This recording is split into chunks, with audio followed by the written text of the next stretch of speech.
కోర్టుకు పోయినా, కోర్టులో హైకోర్టులో పిటిషన్ వేసినాం. ఏమని?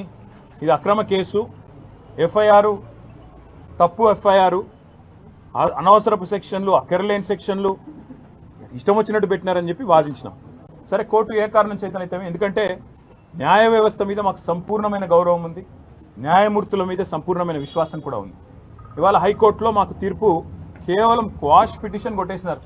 దానికే కొంతమంది ఎంత సంతోషపడిపోతున్నారంటే, కాంగ్రెస్ వాళ్ళు ఏదో నాకు ఉరిశిక్ష చేసిండ్రు, లేదా నేరారోపణ అయిపోయింది, రుజువు అయిపోయింది, మొత్తం కేసే అయిపోయింది అని చెప్పి సంకలు గుద్దుకుంటా ఉన్నారు.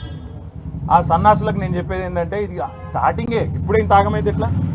మేము ఆల్రెడీ హైకోర్టులో ఏదైతే క్వాష్ పిటిషన్ కొట్టేసినరో దాని మీద సుప్రీంకోర్టుకు పోయినాం. సుప్రీంకోర్టులో మ్యాటర్ ఉన్నది. ఇప్పుడు అది ఎప్పుడు వస్తుందో వస్తుంది. అది సుప్రీంకోర్టు ఎట్లా నడుస్తుందో ఆ పద్ధతి ప్రకారం 2 రోజుల్లోనో 3 రోజుల్లోనో వారం రోజుల్లోనో ఎప్పుడు వస్తుందో వస్తుంది. అక్కడ కూడా న్యాయ పోరాటం చేస్తాం.